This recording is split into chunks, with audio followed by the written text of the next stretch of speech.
नमस्कार साथियों, स्वागत है आप सभी का स्टडी आईक्यू के इस इन्फॉर्मेटिव प्लेटफॉर्म पर। मेरा नाम है अभिषेक और आज बिहार की खबर में हम बात करने वाले हैं बिहार के एक ऐसे जिले के बारे में जो कि इलेक्ट्रिक व्हीकल हब के रूप में बिहार में प्रचलित हो रहा है, बिहार के सारे जिलों में अग्रणी होता जा रहा है। आज का टाइटल भी आप देख पा रहे हैं, बिहार में ईवी हब के रूप में उभर रहा है यह जिला। जितने भी जिले हैं उनमें ऐसा नहीं है कि सिर्फ एक जिले में ही ऐसा हो रहा है, बहुत सारे ऐसे जिले हैं जहां पर इलेक्ट्रिक व्हीकल्स जो है, आपने देखा होगा अपने आसपास के जो एरियाज होते हैं वहां पर पहले जो कि पेट्रोल एंड डीजल के जो गाड़ियां होती थी वो यूज़ होती थी। अब क्या है कि धीरे धीरे पब्लिक ट्रांसपोर्ट जो है उसमें भी और इसके अलावा लोग अपने घरों में भी इलेक्ट्रिक व्हीकल्स का यूज़ करना स्टार्ट कर चुके हैं, बिकॉज इसमें सरकार की तरफ से सब्सिडी भी दी जाती है, बहुत सारा प्रमोशन भी किया जा रहा है। तो इसी चीज़ को आगे बढ़ाते हैं, आज का टाइटल भी हमारा यही है। चलिए बिना देरी किए हुए वीडियो को स्टार्ट करते हैं। और जिसने भी इस चैनल को सब्सक्राइब ना किया हो, स्टडी आईक्यू बीपीएससी चैनल को जरूर कर लें, जिससे कि सारे अपडेट्स, सारे नोटिफिकेशंस आपको हमारे वीडियोस के टाइम नहीं मिल पाए। चलिए, न्यूज़ का एक आर्टिकल है, आप देख पा रहे हैं इलेक्ट्रिक व्हीकल्स में बिहार में बढ़ रहा है इलेक्ट्रिक वाहनों का क्रेज, इस जिले में सबसे ज्यादा है डिमांड। और एक और आर्टिकल है उसके अनुसार यहाँ पर कह रहा है कि बिहार में इलेक्ट्रिक वाहनों का बढ़ रहा है क्रेज और पटना, यहाँ पर लिखा भी हुआ है ईवी हब के रूप में उभर रहा है पटना जिला। तो यहाँ पर जो हमारा आज का वीडियो का टाइटल है वो यही है कि कौन सा ऐसा जिला है जो कि इलेक्ट्रिक व्हीकल हब के रूप में सामने आ रहा है। वो है हमारा बिहार की राजधानी पटना। एक साल में 23,000 इलेक्ट्रिक वाहनों का भी यहाँ पर पंजीकरण हुआ है, पंजीयन हुआ है, इसका मतलब है वहां पर रजिस्ट्रेशन हुआ है। You can see data wise क्या लिखा हुआ है, 2024-25 में जो भी बीता विगत वर्ष है, रजिस्टर्ड ई व्हीकल्स 23,096, 23,096 व्हीकल्स हैं हमारे बिहार में। तो बहुत बड़ी बात है ये तो। और टू व्हीलर्स कितने हैं इसमें, 22,133 हैं और 963 वहां पर फोर व्हीलर्स है। ये तो सभी को पता है कि जितने भी व्हीकल्स होते हैं उनमें फोर व्हीलर इलेक्ट्रिक व्हीकल्स की डिमांड उतनी ज़्यादा नहीं बढ़ी है, लेकिन जितनी ज़्यादा कि हमारी टू व्हीलर इलेक्ट्रिक व्हीकल्स की डिमांड बढ़ी है। आपने देखा होगा कि बहुत सारे ई स्कूटर्स आने लग चुके हैं, बहुत सारी कंपनीज़ हैं, प्राइवेट कंपनीज़ हैं जिनके ई स्कूटर्स आते हैं, चाहे वो ओला की स्कूटी हो या फिर इसके अलावा बहुत सारे ऐसे ब्रांड्स हैं, बजाज की भी आते हैं। तो ये सारे ब्रांड्स भी अपने अब इन व्हीकल्स को टू व्हीलर के रूप में और फोर व्हीलर के रूप में मार्केट में इन व्हीकल्स को उतारने लग चुके हैं और डिमांड भी काफ़ी ज़्यादा बढ़ रही है। चलिए इसी चीज़ को आगे बढ़ाते हैं, देखते हैं कि कौन सा ऐसा जिला था, पटना जिला की ही हम बात कर रहे थे। तो बिहार की जो ईवी राजधानी है इलेक्ट्रिक व्हीकल, वैसे तो बिहार की राजधानी पटना ही है, बट बिहार की जो ईवी राजधानी है, इलेक्ट्रिक व्हीकल की जो कैपिटल है, वो भी पटना ही निकल के सामने आ रही है। सबसे ज्यादा व्हीकल्स आपको यहीं पर देखने में मिलेंगे। देखिए, टोटल रजिस्टर्ड इलेक्ट्रिक व्हीकल्स 5,633, सबसे ज्यादा हमको बिहार में ही मिलते हैं, बिहार के इसी जिले पटना में ही मिलते हैं। और इनमें से टू व्हीलर्स 4,963 और फोर व्हीलर 670। ये जो डेटा मैं आपको दे रहा हूं ये आपको याद नहीं करना है, बस आपको ये बस दिमाग में रखना है कि हाँ कौन सा ऐसा जिला है जहां पर सबसे ज्यादा डिमांड देखने में मिल रही है और डिमांड फुलफिल भी कर रहे हैं लोग अपनी इन व्हीकल्स को परचेज करके, क्योंकि यहाँ पर डिमांड ज्यादा है, फुलफिल भी हो रही है, सप्लाई भी अच्छी खासी है और ये इसी वजह से ईवी राजधानी बन के सामने भी आ रहा है। अच्छा, इसके लिए ऐसा ज़रूरी नहीं है कि मतलब सिर्फ हम लोग व्हीकल्स ही परचेज मतलब सेलिंग कर रहे हैं। सरकार की तरफ से जो भी इनिशिएटिव्स हैं उनके अनुसार चार्जिंग जो स्पॉट्स हैं वो भी वहाँ पर लगाए जा रहे हैं। तो देखिए, पटना में चार्जिंग स्टेशन नेटवर्क भी स्थापित किया जा रहा है। अगर ये नहीं होगा तो व्हीकल्स की चार्जिंग कैसे होगी? आपने देखा घरों में लोग टू व्हीलर्स तो चार्ज कर सकते हैं, लेकिन फोर व्हीलर्स के लिए, तो फोर व्हीलर की चार्जिंग करने के लिए हमेशा क्या होता है, एक चार्जिंग स्टेशन होता है। कभी भी आपने देखा होगा कि एक पेट्रोल पंप है, वहाँ से लोग अपना पेट्रोल डीजल भरवाते रहते हैं, लेकिन साइड में वहीं पे आपने देखा होगा इलेक्ट्रिक व्हीकल की चार्जिंग का स्पॉट भी रहता है। तो ये एक बड़ा एक पॉइंट है और ये चीज़ें धीरे धीरे अब बढ़ भी रही हैं, सारे जिलों में बढ़ रही हैं, बिहार के सारे जिलों में बढ़ी, बिहार के अलावा सारे जितने भी राज्य हैं सब में ही ऐसा हो रहा है, लेकिन हम बात कर रहे हैं बिहार की खबर की, तो बिहार के सारे जिलों में इस चीज़ को देखने में मिल रहा है और ये पटना में सबसे ज़्यादा है भी। इसके अलावा private as well as government offices are also following the EVs. देखिए, प्राइवेट लोग जो रोज़मर्रा के कामों में उन्हें यूज़ करना होता है टू व्हीलर्स को, तो बेटर रहता है उनके लिए कि भाई पेट्रोल डीजल जिसके दाम बढ़ते ही जा रहे हैं, अब क्या है कि भाई अपनी जो व्हीकल है उन्होंने चार्ज कर लिया है और चार्ज करने के बाद अपने घरों में ही चार्ज कर लेते हैं टू व्हीलर्स तो, और वो चार्ज करके अगर आसपास के इलाकों में ही उन्हें जाना है, ज़्यादा डिस्टेंस ट्रैवल नहीं करनी है, तब two wheelers are the best EVs are the best. और इसके साथ साथ जो गवर्नमेंट ऑफिस हैं वहाँ पर भी जो व्हीकल्स की परचेजिंग हो रही है वो ईवी व्हीकल्स जो हैं उनको अब आगे लाया जा रहा है कि भाई वो यूज़ किए जाएं। तो ये बात होगी पटना जिले की। पटना के अलावा और भी कई सारे जिले हैं, जैसे कि हमारा बिहार की जो रिलीजियस सिटी है इसका नाम है गया। गया में नंबर कितना है? 1821 टोटल इलेक्ट्रिक व्हीकल्स हैं जिनका पंजीकरण हुआ है पिछले गत वर्ष में। 1782 वहां पर टू व्हीलर्स हैं और 39 वहां पर फोर व्हीलर्स हैं। ये नंबर सिर्फ और सिर्फ समझने के लिए है, याद करने के लिए बिल्कुल नहीं है, दिमाग इसमें मत लगाइएगा। बस ये समझना है आपको कि क्यों ये सब किया जा रहा है। हर चीज का एक बड़ा पर्पस होता है। अगर मैंने यहाँ पर गया जैसे एक रिलीजियस सिटी की बात की है तो इसका मतलब ये है कि इसकी एक इंपॉर्टेंस है। इंपॉर्टेंस किस पर्सपेक्टिव में? इसलिए कि ये एक रिलीजियस सिटी है, लोग बहुत सारे यहाँ पे ट्रैवल करने आते हैं और इस सिटी को हमें पॉल्यूशन फ्री करना है। तो पॉल्यूशन फ्री करने के लिए पेट्रोल और डीजल से चलने वाली जो गाड़ियां होती हैं उन्हें कम यूज करना होगा और हमें शिफ्ट होना पड़ेगा किस पे? हमारे इलेक्ट्रिक व्हीकल्स पे। तो प्रदूषण मुक्त पर्यटन एक प्रमुख प्राथमिकता के तौर पर यहाँ पर इस सिटी में, हमारी जो रिलीजियस सिटी है गया, वहां पर इसको स्टार्ट भी किया गया है। तो ये एक बड़ा मतलब ऐसा नहीं है कि एक दिन उठे और डिसाइड कर लिया कि इलेक्ट्रिक व्हीकल्स को यहाँ पर स्टार्ट करना है, इस सिटी में ज़्यादा फोकस करना है। इसके लिए एक पूरी पॉलिसी बनती है और पॉलिसी बनी भी है, बताऊंगा आगे। Schools, colleges and private organisations are actively purchasing the e scooters. कई बार ऐसा होता है कि स्कूल की जो व्हीकल्स होते हैं, स्कूल वैन्स होती हैं, तो स्कूल वैन्स भी जो कि बच्चों को लेने जाती हैं, तो वहाँ पर भी धीरे धीरे अब क्या है कि पब्लिक ऑफिस में, इसके अलावा जो प्राइवेट ऑर्गेनाइजेशंस हैं उनमें भी, और स्कूल्स जो होते हैं उनमें भी धीरे धीरे शिफ्ट जो है वो होता जा रहा है फ्रॉम द जो हमारे फ्यूल्स होते हैं, कार्बन फ्यूल्स जो होते हैं जैसे कि पेट्रोल है, डीजल है, इन सब से शिफ्ट होके they are shifting from then to this e vehicles. ठीक है, धीरे धीरे इन पर भी शिफ्टिंग हो रही है। और लोगों को आपने देखा होगा कि घरों में अब जितने में हमारे जो पेट्रोल और डीजल की गाड़ियां आ रही थी उतने में ही लगभग हमारी ये वाली व्हीकल्स भी आ जाती हैं। बट यहाँ पर लॉन्ग रन में देखा जाए, लॉन्ग रन का मतलब होता है बहुत सालों में, तो कई सालों में देखेंगे तो फ्यूल एफिशिएंसी यहाँ पर ज़्यादा होती है।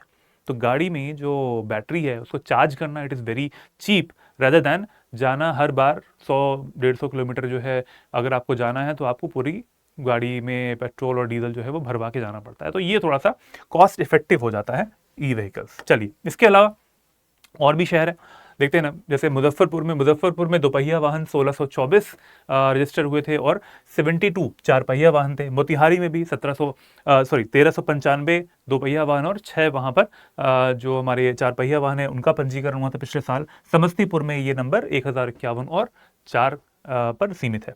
तो धीरे धीरे बढ़ रहा है, डिमांड बढ़ रही है, डिमांड के साथ साथ फुलफिल भी किया जा रहा है। ई व्हीकल्स जो हैं वो पब्लिक ट्रांसपोर्ट में आपने देखा होगा, रिक्शाज जो है आजकल, रिक्शा जो है वो बहुत ज़्यादा चलते हैं।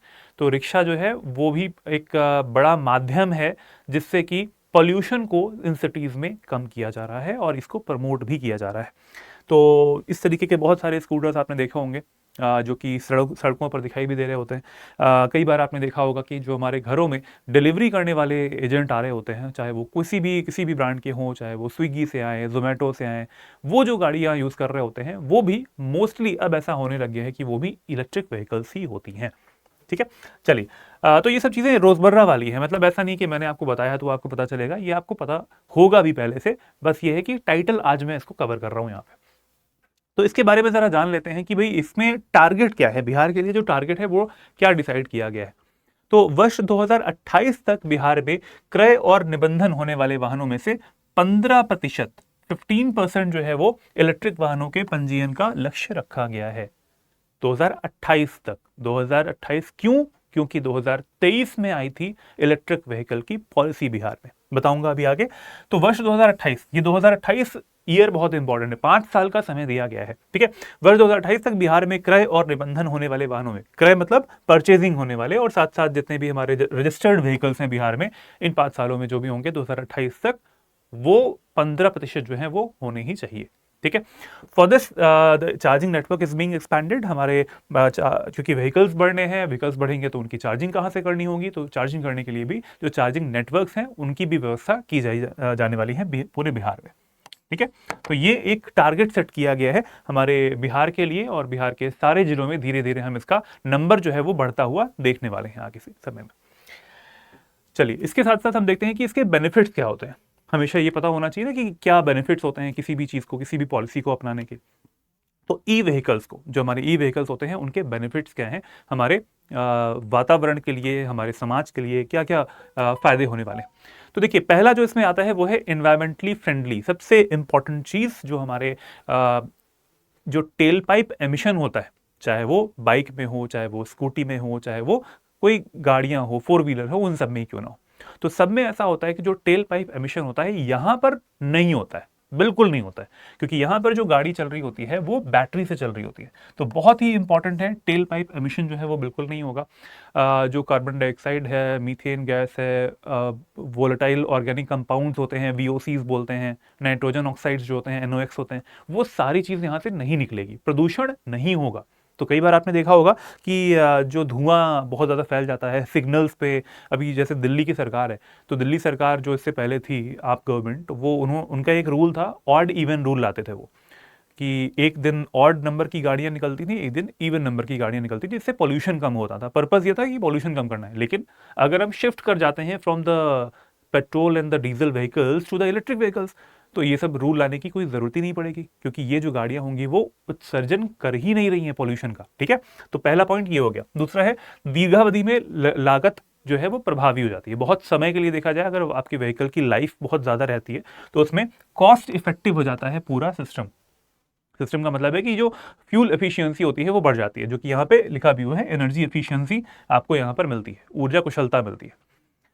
जो आजकल की हमारी स्कूटी है या फिर कोई टू व्हीलर्स हैं, गाड़ियाँ जो होती हैं, उनका जो एवरेज होता है वो बहुत ही कम रहेगा, 60, 70, 65 इस तरीके से रहता है, 65 किलोमीटर्स पर आवर। लेकिन साथ साथ देखा जाए कि अगर वो हमारी जो व्हीकल है वो बैटरी से चल रहा है, तो इट इज़ वेरी चीप कि आपने पूरी बैटरी को चार्ज कर लिया है, और चार्ज करने में कितना पैसे लगते हैं, बहुत ही कम। अगर आप यूनिट वाइज चार्जिंग करते हैं तो देखते हैं तो वो बहुत ही कम आएगा, रदर दैन अगर आप पेट्रोल खरीदने जाते हैं, डीजल खरीदने जाते हैं तो उससे। तो इस वजह से कहा जा रहा है कि वो ऊर्जा कुशल होते हैं ये, तो एक बेनिफिट है। Quieter and the smoother ride. कई बार आपने देखा होगा कि जो हमारे पेट्रोल एंड डीजल व्हीकल्स होते हैं उनमें आवाज़ बहुत हो रही होती है, तो इससे भी हमें निजात मिल चुका है, क्योंकि ई व्हीकल्स होते हैं वो क्वाइटर होते हैं, शांत होते हैं, बहुत ही बिल्कुल आवाज़ नहीं कर रहे होते हैं, तो नॉइस पोल्यूशन भी नहीं होता है इसमें, और स्मूदर राइड होती है। ठीक है, आपको ऐसा वो वाइब्रेशंस नहीं हो रहे होते हैं कि जो कि आपको पेट्रोल और डीजल की जो गाड़ियाँ होती हैं उनमें देखने में मिलते हैं। स्मूथ चलती है गाड़ियाँ, अच्छे से चल रही होती हैं, और आपको सुगम यात्रा जो है वो आपकी हो पाती है। नेक्स्ट पॉइंट है, reduced dependence on fossil fuels. सही बात है भाई, जीवाश्म ईंधनों पर निर्भरता की पूरी तरीके से कमी हो जाती है। और जीवाश्म ईंधन क्यों? क्योंकि हम पूरे भारत सरकार को देखा जाए तो वो परचेज करती है जीवाश्मी ईंधन को, पेट्रोलियम को इंडिया जो है वो परचेज कर रहा होता है बाहर के देशों से, गल्फ कंट्रीज से। तो वो एक बहुत बड़ी डिपेंडेंस जो है वो कम होती जाएगी, तो भारत के जो एक राजस्व है उसमें बचत होगी। ठीक है, तो वहां तक की दूर की सोचना पड़ेगा आपको। ठीक है, तो जीवाश्मी ईंधन पर डिपेंडेंस जो है वो कम होती जा रही है। इसके अलावा support for renewable energy and the government incentives, तो यहाँ पर सपोर्ट भी मिलता है नवीकरणीय ऊर्जा और सरकारी प्रोत्साहन के लिए, यहाँ पर समर्थन भी मिल रहा होता है। गवर्नमेंट के कई सारे इनिशिएटिव्स हैं जिनमें कि इसको प्रमोट किया जा रहा है, इलेक्ट्रिक व्हीकल्स को। और इसी के साथ साथ जुड़ा हुआ है हमारी बिहार की जो एक इलेक्ट्रिक व्हीकल की पॉलिसी है, नीति है, वो भी। बिहार की इलेक्ट्रिक व्हीकल पॉलिसी कब आई थी? 2023 में आई थी, जो जैसे इससे पहले मैंने आपको बताया भी, 2023 में आई है, और 2028 तक 5 सालों के लिए चलने वाली है। इसके कुछ इंपॉर्टेंट पॉइंट्स हैं, वो ज़रा देख लेते हैं। तो इस पॉलिसी के अकॉर्डिंग यहाँ पर कुछ पॉइंट्स लिखे हुए हैं। ये पूरा डॉक्यूमेंट जो है एक गैजेट डॉक्यूमेंट है, वहीं से मैंने इसको कवर किया हुआ है। जो जो पॉइंट्स यहाँ पे लिखे हुए हैं जस्ट उसको आपको एक बार कवर कर लेना है। पहला पॉइंट क्या कह रहा है? इलेक्ट्रिक वाहन परिवहन पारिस्थितिकी विकास के लिए बिहार को एक आदर्श राज्य बनाना है। ये एक इलेक्ट्रिक वाहन की जो परिवहन पारिस्थितिकी है, इकोसिस्टम बनेगा एक, तो उसके लिए बिहार को एक मॉडल स्टेट बना के हमें रखना है कि बिहार में जो नंबर है वो बढ़ता रहे। और वो नंबर हमने देखा भी, पटना में बहुत ज़्यादा है भी। तो इलेक्ट्रिक व्हीकल की जो एक राजधानी है वो बिहार की पटना ही है। अगला पॉइंट क्या है यहाँ पर? अगला पॉइंट है इलेक्ट्रिक वाहनों के चार्जिंग स्टेशन की एक मजबूत और सुलभ आधारभूत संरचना राज्य में विकसित करना। चार्जिंग स्टेशन मैंने आपको दो से तीन बार बता दिया कि चार्जिंग स्टेशन को डेवलप करना इट इज़ वेरी क्रूशियल, क्योंकि अगर इलेक्ट्रिक व्हीकल्स तो आपने मार्केट में उतार दिए, लेकिन चार्जिंग कहाँ से करेंगे वो फोर व्हीलर्स वाले? तो उनके लिए बहुत इंपॉर्टेंट है, तो चार्जिंग स्टेशंस होने चाहिए हर जगह पे। नेक्स्ट पॉइंट है इलेक्ट्रिक गतिशीलता तथा संबद्ध सहयोगी प्रक्षेत्र यथा आंकड़ा विश्लेषण, सूचना प्रौद्योगिकी तथा अनुसंधान एवं विकास इत्यादि के लिए स्टार्टअप और निवेश को प्रोत्साहित करना। कुछ नहीं है, बस आपको ये ध्यान रखना है कि स्टार्टअप सिस्टम और इन्वेस्टमेंट, निवेश, कैपिटल, वो कहाँ से आएगा? तो उसमें चाहिए प्राइवेट पार्टनरशिप, प्राइवेट जो ऑर्गेनाइजेशंस हैं उनका इन्वॉल्वमेंट होना चाहिए। तो आपने देखा होगा बहुत सारी ऐसी जो व्हीकल्स हैं, जैसे कि महिंद्रा है, टाटा की भी गाड़ियां हैं, बहुत सारी 4 व्हीलर्स जो हैं वो आने लग गई हैं। और इसके अलावा बजाज के जो 2 व्हीलर्स आते हैं, तो उनमें भी आपने देखा होगा कि वो उन्होंने इन्वेस्टमेंट किया है इस चीज़ में। तो वही चीज़ यहाँ पर रिफ्लेक्ट भी हो रही है। पॉलिसी आती है, पॉलिसी के साथ साथ हम देखते हैं कि मार्केट में जो गाड़ियाँ उतर रही होती हैं वो भी क्या हो रही होती हैं, वहाँ पर हमारे नंबर जो है वो बढ़ रहा होता है। अगला पॉइंट है वायु प्रदूषण में कमी। ये पर्पस फुलफिल हो रहा है। एयर पोल्यूशन जो होता है, एयर पोल्यूशन में हमारे बिहार के बहुत सारे ऐसे सिटीज़ हैं जो कि बहुत ऊपर रहते हैं, एयर पोल्यूशन जिसमें ज़्यादा होता है, तो वो कम करना है, पर्पज़ ही यही है। तो वायु प्रदूषण में कमी कर वातावरण की गुणवत्ता में सुधार लाना। मिशन क्या है? मिशन देखिए लिखा हुआ है, एक दीर्घकालिक परिवहन पारिस्थितिकी का विकास करना है जो कि 2028 तक अधिक से अधिक इलेक्ट्रिक वाहनों की उपलब्धता पर केंद्रित हो। और इसके बाद वाला जो लक्ष्य वाला पॉइंट है, इससे पहले मैंने टारगेट वाला पॉइंट बता दिया था आपको, वो था 15% का टारगेट। यह सुनिश्चित करना कि 2028 तक बिहार राज्य में क्रय और निबंधन, मतलब परचेजिंग करना, जो खरीदारी होती है वो, और जो रजिस्ट्रेशन ऑफ द व्हीकल्स होता है वो कितना हो जाए, 15%। वाहनों में से 15% इलेक्ट्रिक वाहन होने चाहिए। जितने भी एक साल में होते हैं उनमें से 15% जो है वो कितने होने चाहिए, वो हमारे इलेक्ट्रिक व्हीकल्स होने चाहिए। तो ये किस में आया है? ये सारे पॉइंट्स कहां से मैंने लिए हैं? ये सारे पॉइंट्स लिए हैं बिहार इलेक्ट्रिक व्हीकल पॉलिसी 2023 से। तो ये काफी इंपॉर्टेंट हमारे आर्टिकल ये वाले हो जाते हैं। चलिए, इसी से जुड़ा हुआ एक क्वेश्चन आपके लिए है, वो ये है कि what is this EV 30 campaign? तो एक कैंपेन है EV 30 इसका पर्पस क्या है? इन चारों ऑप्शंस में से आपको चूज करके बताना है। कमेंट बॉक्स में इसका आंसर क्या होगा? पहला जो है वो क्या कह रहा है, 2030 तक 30 प्रकार के इलेक्ट्रिक वाहन बनाना। दूसरा ऑप्शन है यह सुनिश्चित करना कि 2030 तक सभी नए वाहनों की बिक्री में 30% इलेक्ट्रिक व्हीकल्स हों। तीसरा ऑप्शन है 2030 तक वाहनों में बिजली के उपयोग को 30% तक कम करना। और डी ऑप्शन है 2030 तक 30 देशों में 30 इलेक्ट्रिक व्हीकल ब्रांड लॉन्च करना। चार ऑप्शंस आपके सामने हैं, इन चारों में से आपको चूज करना है सही ऑप्शन, देना है आपको आंसर। कमेंट बॉक्स में जरूर दीजिएगा, देखते हैं कि किसका आंसर सही होता है। चलिए, तो ये हो गया आज का हमारा टॉपिक, और इसके साथ ही हम बात कर लेते हैं हमारे इस सेल की, जिसका आज है आखिरी दिन, the great Indian festival sale. अगर आपको हमारे कोई भी कोर्स ऑप्ट करना है, चाहे वो कोई किसी भी स्टेट का हो, बिहार का फाउंडेशन कोर्स ही लेना हो, तो आज है आखिरी दिन। AKS लाइव, नीचे कोड यहाँ पे दिया हुआ है, आप इस कोड का यूज़ करके मैक्सिमम डिस्काउंट्स जो है वो पा सकते हैं। मेरे इस वीडियो के डिस्क्रिप्शन बॉक्स में आपको लिंक्स मिल जाएंगे, इन लिंक्स को ज़रूर क्लिक करें और जाके वेबसाइट पर जाएं, ज़रूर पढ़ें जाके कि फीचर्स क्या हैं कोर्स के। और फाउंडेशन कोर्स का अगर आप लेना चाहते हैं तो 2 बेनिफिट्स आपको मिलने वाले हैं। पहला बेनिफिट ये है कि NCERT का जो कोर्स है वो इसमें आपको फ्री मिलने वाला है, जो कि 1999 का था। अभी आपको मिल जाएगा ये पूरा कोर्स 9,999 रुपए में। और अगर दूसरा चीज क्या है, दूसरी चीज ये है एडवांटेज कि अगर आपका प्री और मेंस क्लियर हो जाता है, ध्यान से सुनिएगा, प्री और मेंस क्लियर हो जाता है तो आपका पूरा अमाउंट 9,999 का रिफंड हो जाएगा। तो ये एक 2 एडवांटेज हैं। अगर आपको बहुत अच्छे से पढ़ाई करनी है, हमारा पूरा सपोर्ट रहेगा, मेरा कोड यूज करेंगे तो मेरी मेंटरशिप भी आपको मिल जाएगी। AKS लाइव मेरा कोड है, मैक्सिमम डिस्काउंट आपको यही कोड दिलाएगा। और अगर आपको चाहिए कि भाई 0 अमाउंट में आपको पूरी पढ़ाई करनी है, तो प्री और मेंस निकाल लीजिए, फुल रिफंड। चलिए, तो इसके साथ ही इस सेशन को मैं समाप्त करता हूं यहां पर। अगर आपको इस वीडियो का PDF चाहिए तो आप जा सकते हैं मेरे टेलीग्राम चैनल पर, learn and grow with Abhishek. Telegram discussion group है, डिस्कशन ग्रो विद अभिषेक, और ईमेल ID यहां पर लिखी हुई है। यहां पर gmail.com नहीं है, यहां पर studiiq.com है। इस पर ही मेल करके आप लोग कुछ भी समस्या हो तो वो पूछ सकते हैं। इस QR कोड को भी स्कैन कर सकते हैं आप लोग, और आप मेरे टेलीग्राम चैनल पर जा सकते हैं। इस वीडियो को यहीं पे मैं एंड कर रहा हूँ। आज के लिए जो बिहार की खबर थी वो इतना ही थी। ज़रूर आंसर दीजिएगा। एक जो क्वेश्चन मैंने पूछा है उसका कमेंट बॉक्स में आंसर आना चाहिए, देखते हैं कि इसका आंसर सही होता है। मिलते हैं नेक्स्ट वीडियो में। जय हिंद, जय Bharat, take care everyone, good bye.